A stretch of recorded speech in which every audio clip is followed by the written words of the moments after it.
That's what we You would say. told me, yeah, he was too small to latch on properly. Yeah. And then I had a conversation with you, and you were like, we adjust babies all the time, because obviously when they come out during the delivery, sometimes their jaws become misaligned, or they get tightened. Mm. And you can do a few adjustments just to loosen that up and allow them to latch on. And like from that day, literally, my mind was blown. I was like, Yeah. what? Like you can do adjustments on young babies to Yeah. get them to latch on. And I was just like, why isn't this known? I You know. know?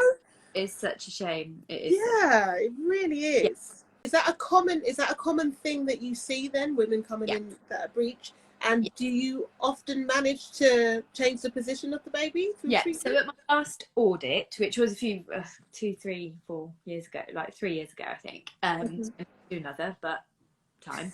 Um, at my last audit, I had a 76% success rate of so of the 100% of breech babies that came into me, or breech presentations that came into me, 76% turned and went on to have a normal vaginal delivery.